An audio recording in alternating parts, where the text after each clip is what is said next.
ஓம் சாந்தி.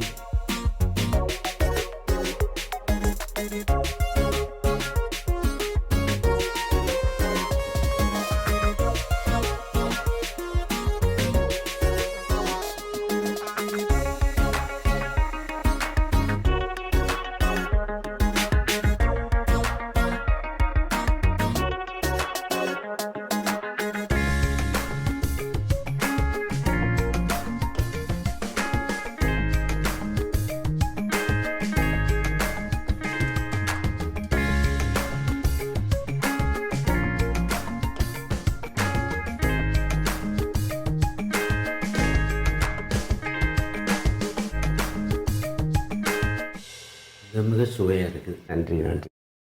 வணக்கம் பிரதர். வணக்கம். ஓம் சாந்தி. பிரதர், இன்னைக்கு வெஜிடபிள் ரைஸ் பண்ண போகிறதா சொன்னீங்க. அது எப்படி பண்ணுறதுன்னு நேர்களுக்கு சொல்லுங்கள் பிரதர். இப்போது வெஜிடபிள் ரைஸ் பண்ணுறதுக்கு வெஜிடபிள் பிரியாணி செய்ய தேவையான பொருட்கள்: பாசுமதி அரிசி 1 ஆழாக்கு, கேரட் 1, பச்சை பட்டாணி சிறிதளவு, உருளைக்கிழங்கு 1, குடைமிளகாய் 1, தக்காளி 3, இஞ்சி துருவியது 1 துண்டு, கரம் மசாலா தூள் சிறிதளவு, தேங்காய்பால் 1 கப், பச்சை மிளகாய் தேவையான அளவு. தாளிக்க தேவையானவை: புதினா சிறிதளவு, கிராம்பு 2, ஏலக்காய் 2, அன்னாசிப்பூ 2, பட்டை 2, பிரியாணி இலை 3, முந்திரி பருப்பு 4 முதல் 5. தேவையான பொருட்கள்: கேரட்டு, பச்சை பட்டாணி, உருளைக்கிழங்கு, குடைமிளகாய், தக்காளி. இது காய்கறிகள். மேலும் தாளிப்பதற்காக புதினா, முந்திரி பருப்பு, கிராம்பு, ஏலக்காய், அன்னாசிப்பூ, பட்டை, மேலும் பிரியாணி இலை இதில் தாளிப்பதற்காக பயன்படுத்த போகிறோம். இஞ்சி, பச்சை மிளகாய் விழுது, மேலும் கரம் மசாலா தூள். இதை வச்சு நம்ம பயன்படுத்தலான் இருக்கோம். பாசுமதி ரைஸ் 1 அழாக்கு, தேங்காய் பால் அரை மூடி தேங்காயை பாலாக எடுத்து இங்கே வச்சுருக்கிறோம். இதில் 2 முறை நம்ம தேங்காய் பால் எடுக்கணும். ஒரே முறையில் 2 முறை நம்ம தேங்காய் பால் எடுத்து இதில் வச்சுருக்கிறோம். இப்போ நம்ம தேங்காய் பால்லையே நம்ம இப்போது வெஜிடபிள் ரைஸு பண்ண போகிறோம். இப்போ எப்படி பண்ண போகிறதுங்கிறத நான் முதல்ல சொல்லிடுறேன்.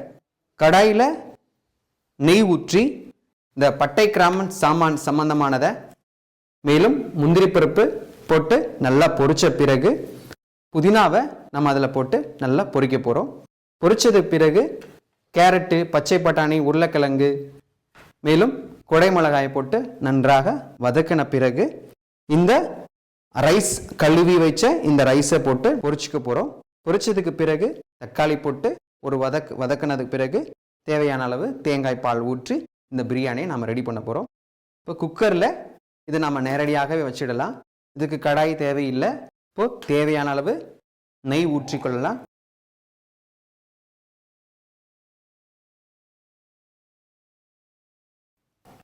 அடுப்பை பற்ற வச்சிடலாம்.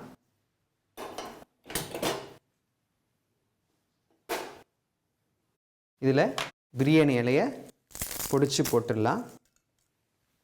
மேலும் எடுத்து வச்சிருக்கிற அன்னாசிப்பூ, கிராம்பு, ஏலக்காய், மேலும் பட்டை சாமான்களை போட்டு அதில் பொரிக்க போகிறோம்.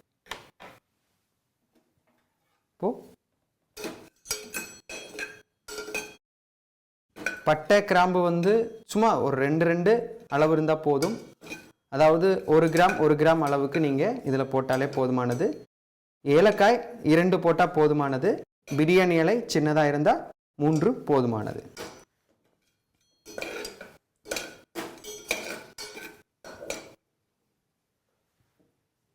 இப்போது இது பொரிஞ்சிடுச்சு. இப்போ இது கூட நம்ம முந்திரி பருப்பும் இதில் சேர்த்துக்கலாம்.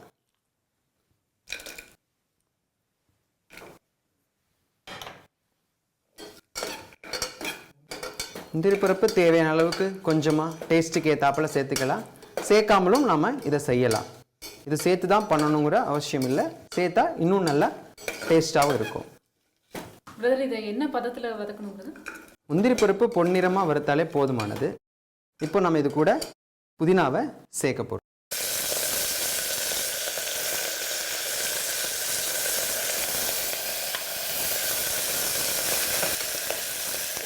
இப்போ புதினா நல்லா வதங்கணும், வேறு எதுவும் இடையில போடக்கூடாது. இப்போ புதினா நல்லா வதங்கின பிறகு அது பொரிஞ்சிடும், மேலும் அது எண்ணெயில் சின்ன சின்ன பீஸாக கரைஞ்சிடும்.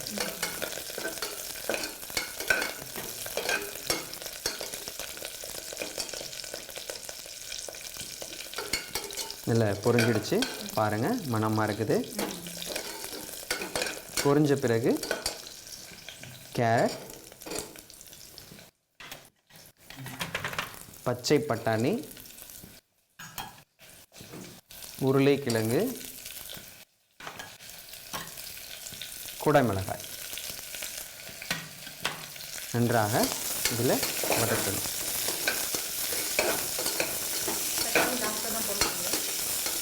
இப்போ தக்காளி போடக்கூடாது, ஏன்னா தக்காளி போட்டாச்சுன்னா கேரட்டுடைய தண்ணித்தன்மை விட்டுரும். அதனால் தக்காளி இப்போ போடக்கூடாது.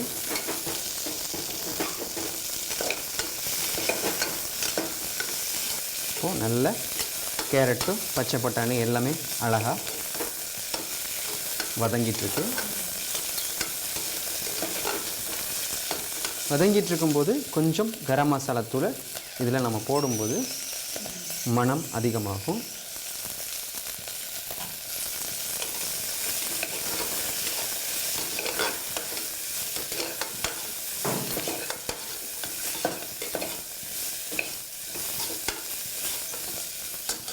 இப்போது இஞ்சி விழுத நம்ம இதில் நம்ம இஞ்சி பச்சை மிளகா விழுத முன்னாடியே சேர்த்துடலாம்.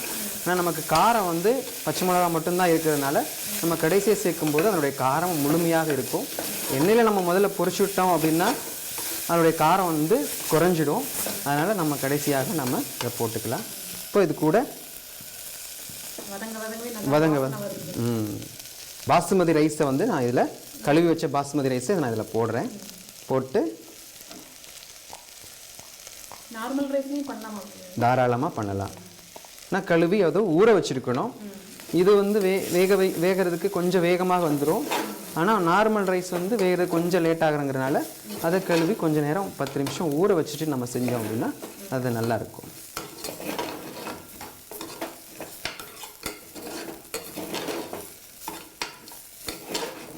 பாருங்கள், அழகாக ரெடி ஆயிடுச்சு. இப்போ இதோட நம்ம இந்த ரெடி பண்ணி வச்சுருக்கிற தேங்காய் பால், அதாவது அரிசி 1 பங்கு அப்படின்னா தேங்காய்ப்பால் 2 பங்கு அளவு நம்ம இதில் நம்ம ஆட் பண்ணணும்.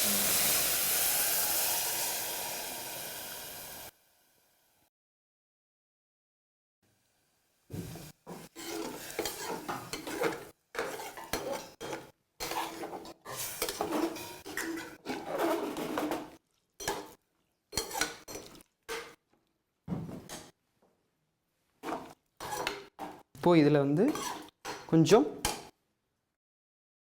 இதில் உப்பு 1.5 ஸ்பூன் அளவுக்கு நம்ம இதில் சேர்த்துக்கலாம். இப்போது இதை நல்லா மிக்ஸ் பண்ணிவிட்டு அடுப்பு நல்லா ஹையில் வச்சுட்டு நம்ம இதுக்கு மூடி போட்டுடலாம். மூடி போட்டதுட்டு ஒரு விசில் வரணும்.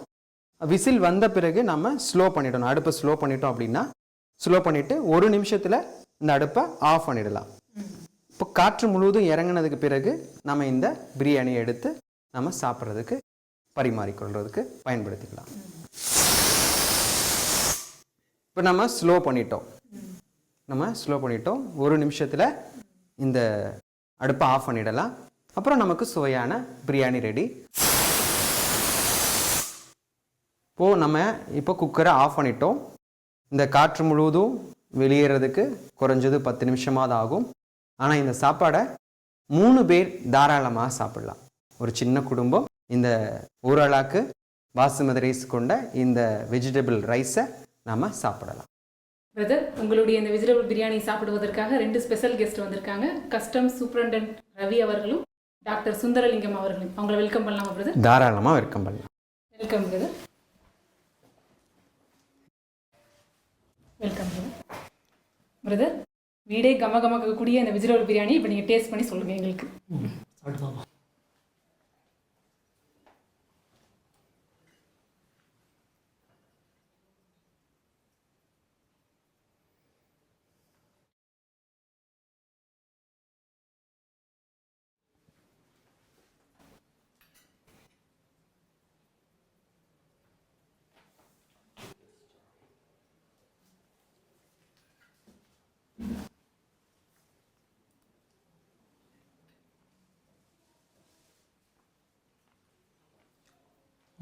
ரொம்ப நல்லா இருக்குது, சூப்பராக பண்ணியிருக்கீங்க. நன்றி பிரதர், நன்றி பிரதர். சமைக்கும் போதே நல்ல வாசனை முக்க தொலைச்சுது, டேஸ்ட்லேயும் அறுசுவையும் தெரியுது. நன்றி பிரதர், நன்றி நன்றி. எங்கள் வீட்டில் வந்து பண்ணி விடுங்க. கண்டிப்பாக செஞ்சுடுவோம். பிரதர், இந்த நிகழ்ச்சியில் வந்து உங்களுடைய கருத்துக்களை பரிமாறினதுக்கு மிக்க நன்றி. உங்களுக்கு கொடுத்த வாய்ப்புக்கு உங்களுக்கு நன்றி. Thank you brother. ஓகே பிரதர், நேர்களுக்காக வெஜிடபிள் பிரியாணியா ரொம்ப எளிமையான முறையில் ரொம்ப அழகாக செஞ்சு காமிச்சிங்க. இந்த நிகழ்ச்சியில் வந்து கலந்து கொண்டதற்கு மிக்க நன்றி. நன்றி சிஸ்டர்.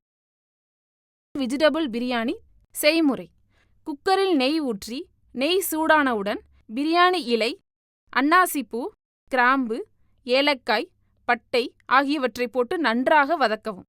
தேவையானால் முந்திரி பருப்பையும் சேர்த்து கொள்ளலாம். பின் புதினாவை போட்டு மேலும் நன்றாக வதக்கவும்.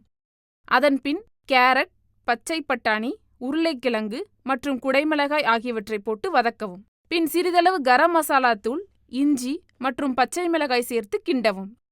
அதன் பின் கழுவி வைத்த பாஸ்மதி அரிசி, தேங்காய்பால் மற்றும் தேவையான அளவு உப்பு சேர்த்து கிளறவும். ஒரு விசில் வந்தவுடன் உடனடியாக இறக்காமல் சிறிது நேரம் அடுப்பிலேயே வைத்து பின் இறக்கினால் சூடான வெஜிடபிள் பிரியாணி தயார். என்ன நேயர்களே, இன்னைக்கு நிகழ்ச்சியை பார்த்தீங்களா? சகோதரர் அவர்கள் இன்னைக்கு நமக்கு வெஜிடபிள் பிரியாணியை எவ்வளோ அழகாக நமக்கு செஞ்சு காமிச்சாங்க இல்லையா? இதே போல் உங்கள் வீட்டிலே நீங்கள் வெஜிடபிள் பிரியாணி செய்வீங்கன்னு நினைக்கிறேன்.